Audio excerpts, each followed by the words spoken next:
Magazine को revise करने में डालें, जिससे आपका कॉन्फिडेंस भी बढ़ेगा और क्लैरिटी भी डेवलप होगी। तो इस तरह से आपको अपना जो अप्रोच है वो डिज़ाइन करना पड़ेगा। सेकेंड थिंग, काफ़ी लोगों का मैसेज आता है सर आपकी स्ट्रेटजी क्या है। सो सी, अगर यूपीएससी में 1000 लोग सिलेक्ट होते हैं तो 1000 लोगों की 1000 स्ट्रेटजी अलग अलग होती है और वो प्रीवियस ईयर के सभी टॉपर से अलग होगी। व्हाट डज इट मीन कि हमारी स्ट्रेंथ और हमारी वीकनेस अलग है फंडामेंटली दूसरों से। सो हमारी जो स्ट्रेटजी भी होगी वो दूसरों से अलग होनी है। कभी कभी आपने कभी ऐसा किया है कि आप हॉस्पिटल में गए और डॉक्टर को ये बोला कि सर आपने पहले वाले पेशेंट को जो प्रिस्क्रिप्शन दिया है मुझे भी सेम मेडिसिन चाहिए। We don't say like that, right, क्योंकि उसकी बीमारी अलग है, हमारी बीमारी अलग है। उसी तरह यूपीएससी में भी किसी और की स्ट्रेंथ अलग है, मेरी स्ट्रेंथ अलग है। अगर उसको 2 बार पढ़ने से चीज़ें समझ में आ रही है और मुझे 4 बार पढ़ने से समझ में आ रही है, I have to read for 4 times, right. So that is very you have to understand कि जो भी चीज़ें आपको डिज़ाइन करनी है, आपकी जो स्ट्रेटजी है वो आपकी खुद की होगी according to your own strength and according to your own weaknesses. तो ये चीज़ है, कभी भी किसी के पीछे नहीं भागना है। आपको जो चीज़ें अच्छे से समझ में आ रही है उसको कवर कीजिए, जहाँ पे प्रॉब्लम है उसको और अच्छे से कवर कीजिए। जब तक आप समझ ना लें, जब तक आप उसको लिंक ना कर पाए, तब तक उस पर सोचते रहिए। This is the approach to prepare, this is the approach to prepare for the UPSC, right. So that is where be very much careful कि किसी और के नक्शे कदम पे नहीं चलना है, हमें खुद ही अपना रास्ता डिज़ाइन करना है। अगर आप मेरा बुक लिस्ट देखोगे तो आपको लगेगा कि ये प्रीवियसली किसी टॉपर से ऐसा बुक लिस्ट रिफर नहीं किया, या मेरे साथ किसी के भी अगर बुक लिस्ट देखोगे तो वो सबके अलग अलग होंगे। व्हाट डज इट मीन कि यूपीएससी बुक लिस्ट पे नहीं चलता, वो अंडरस्टैंडिंग पे चलता है कि आप जहाँ से भी पढ़ रहे हैं कितना अच्छा उसको समझ रहे हैं। और एक ही चीज़, जब बुक लिस्ट की बात आती है तो आपके दिमाग में एक ही चीज़ आनी चाहिए, that is syllabus of UPSC. जिस बुक में से आपके प्रीलिम्स और मेंस की रिक्वायरमेंट फुलफिल होती है वही आपके लिए स्टैंडर्ड बुक है। This is 1 line formula. Next question, कितने घंटे पढ़ना चाहिए?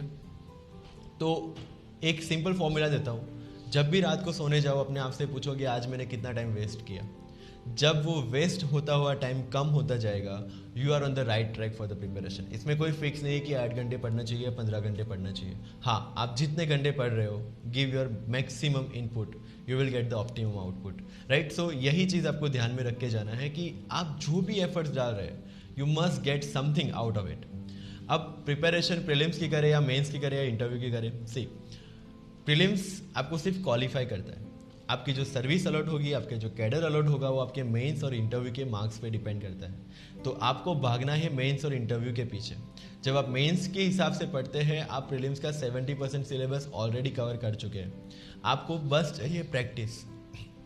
क्या करेंगे आप? जब आपकी प्रीलिम्स आएगी उसके 2 महीने 3 महीने पहले टेस्ट सीरीज स्टार्ट कीजिए, यूपीएससी के प्रीवियस ईयर के पेपर स्टार्ट कीजिए, उसको सॉल्व कीजिए। सॉल्व करने के बाद उसका एनालिसिस कीजिए कि कहाँ पे आपका प्रॉब्लम हो रहा है। क्लैरिटी की वजह से नेगेटिव हो रहे हैं, या फिर आप जल्दबाजी कर रहे हो उसके लिए नेगेटिव हो रहे हैं, या आप क्वेश्चन को समझ नहीं पा रहे हैं, या काफ़ी सारे क्वेश्चन उन टॉपिक्स में से है जो आपने पढ़े नहीं है। इनको एनालाइज कीजिए और नेक्स्ट टेस्ट में इसको कम करने की ट्राई कीजिए। See, test series is not your evaluation, it's just a part of your learning process. तो जो गलती हम प्रीलिम्स में जाके करने वाले हैं, इट्स बेटर कि हम टेस्ट सीरीज में ही कर लें और उसमें से सीख लें, right. So prelims is just a mind game. उसमें आपको 120 का बॉर्डर क्रॉस करना है, किस तरह करना है वो आप पे डिपेंड है। लेकिन उसमें आप 150 भी लाएंगे, 180 भी लाएंगे, अगेन आप सेम लाइन पे आके खड़े रहेंगे जब आप मेंस देंगे, राइट। सो बेटर है कि आप प्रीलिम्स को सिर्फ एक क्वालिफाइंग एग्जाम के तौर पे लीजिए, प्रैक्टिस कीजिए as much as you can. MCQs को कैसे सॉल्व करना है, एलिमिनेशन कैसे करना है, ये सारी स्ट्रेटजी डिज़ाइन कीजिए जिससे आपको प्रीलिम्स में हेल्प रहेगी। बात करते हैं सी सेट की। तो सी सेट में काफ़ी जो इंजीनियरिंग बैकग्राउंड वाले हैं या मैथ्स बैकग्राउंड वाले हैं उनके लिए कोई इशू नहीं है। आपको अगर टेस्ट करना है कि आप कितने पानी में हैं, तो यूपीएससी का प्रीवियस ईयर का कोई एक पेपर उठा लीजिए, 2 घंटे बैठ जाइए, उसको सॉल्व कीजिए। If you are scoring more than 90 और 85, you are good to appear for CSAT. अगर उससे कम स्कोर हो रहा है, डू वन थिंग, जो भी टॉपिक्स आपको समझ में नहीं आ रहे सी सेट से, उठाइए एवरी संडे 2 आवर्स एक टॉपिक उठाइए, उसको यूट्यूब पे देखिए, उसके ट्रिक्स देखिए, उसके एग्जाम्पल सॉल्व कीजिए, and then try to solve some examples and then put it aside. Next Sunday next topic. इस हिसाब से जब आपकी प्रिपरेशन खत्म होगी तब तक तो आपका सी सेट भी हो चुका होगा, और every Sunday 2 hours is not a big deal, right. तो इस तरह से आप सी सेट करेंगे। Now coming to mains, and very important question, sir writing practice कैसे करें? सी, कुछ लोग मई में प्रिपरेशन स्टार्ट करते हैं, जून से प्रिपरेशन स्टार्ट करते हैं और फिर अगस्त सितंबर से राइटिंग प्रैक्टिस की सोचते हैं। नाउ अंडरस्टैंड, जब आप यूपीएससी के आंसर्स लिखते हैं you need at least knowledge of each and every subject.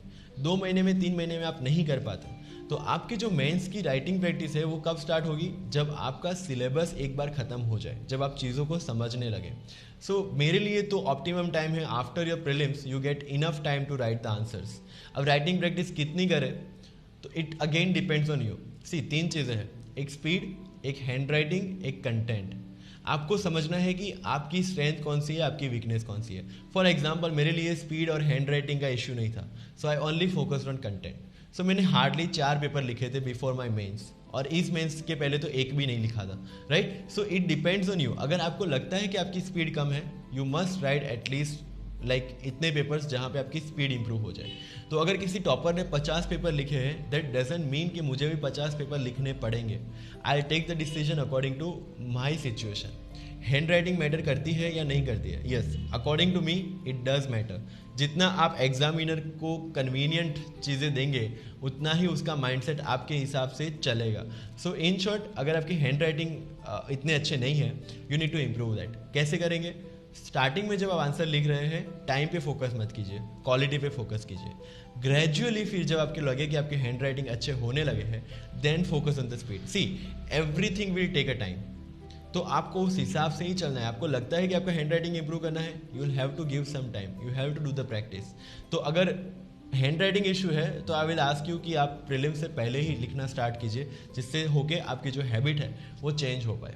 तो आंसर राइटिंग के बस इतना ही है। सेकेंड थिंग कि जो आंसर आप लिखते हैं उसको आप इवेल्यूएट कैसे करवाएंगे।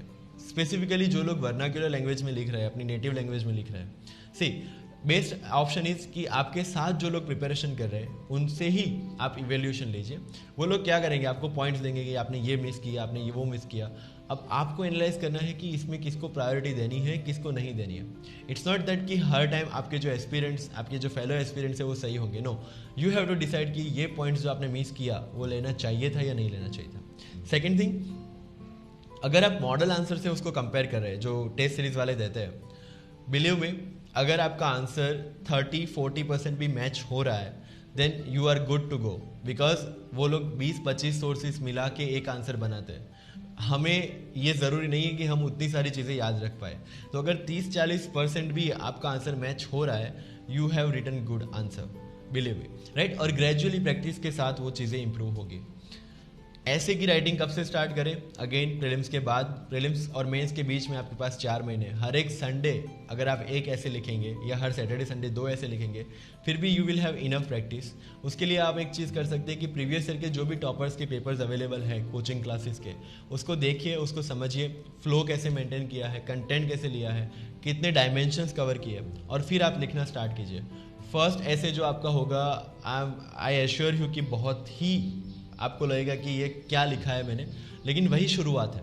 ग्रेजुअली फिर you will improve on that. So शुरुआत करनी पड़ेगी। You have to write an essay. आपको 2-3 घंटे बैठ के 2 ऐसे लिखने पड़ेंगे, and that is how you start improving. आप उसको इवेल्यूएट करवाइए, अपने फ्रेंड से इनपुट लीजिए, and then read the toppers essays, read someone else essays on the same topic, and देखिए कि उसने क्या अप्रोच लिया था। तो ये एनालिसिस करते करते फिर आपका जो ऐसे का कंटेंट है वो भी अच्छा हो जाएगा, राइट। रिगार्डिंग जीएस, जो बुक लिस्ट नीचे कमेंट्स में डालूंगा वही फॉलो किया है मैंने। अगर मेंस की आंसर राइटिंग की बात करूँ तो 2-3 चीज़ें जो मैंने खास की थी वो ये है कि कनेक्ट, जो भी चीज़ें पूछी गई है उसको आप जितने डायमेंशंस के साथ कनेक्ट कर पाओगे उतना आपका आंसर की जो क्वालिटी है वो काफ़ी अच्छी रहेगी। Second thing, it's never about word limit. आपको कहीं पे भी ये नहीं सोचना है कि मुझे 250 मतलब 250 वर्ड्स में लिखना है। It's all about how much you can target the demand of the question. तो क्वेश्चन की जो डिमांड है उसको आप जितना अच्छा सेटिस्फाई कर पाओगे। अगर 250 का आंसर है उसको आप 230 में भी ख़त्म कर रहे हो, that's not the issue, but yes paper finish करना है टाइम से, राइट। सो उस हिसाब से आपको चलना है कि आपको 3 घंटे में 20 क्वेश्चन अटैम्प्ट करने हैं और सारे क्वेश्चन अटैम्प्ट करने हैं। तो उस हिसाब से चलिए। कभी कभी कॉर्नर क्वेश्चन का डाउट आ जाता है कि अगर कुछ ऐसा पूछा गया जो मुझे नहीं आता है, कॉर्नर क्वेश्चन आ गया, बिलीव मी अगर आपको नहीं आता है तो almost most of the candidates को नहीं आता होगा। Relatively you are safe. तो जो चीज़ें अपने हाथ में नहीं है उसका टेंशन किए बिना, जो चीज़ें अपने हाथ में है, जिसको पता है कि यहाँ से क्वेश्चन आना है, कोई इंपॉर्टेंट कमिटी आ गई है या कोई इंपॉर्टेंट डिसीजन आ गया है, it is sure to be asked, right? So better to focus on those things which are sure to be asked instead of corner question. तो अगर 10 मार्क का क्वेश्चन नहीं आता है तो बाकी लोगों को भी नहीं आता है, relatively you are safe. So just chill and prepare जो चीज़ें अभी मतलब करंट अफेयर्स में चल रही है और जो पूछाने की प्रोबेबिलिटी सबसे ज़्यादा है, राइट। तो उस हिसाब से आप मेंस की प्रिपरेशन करना।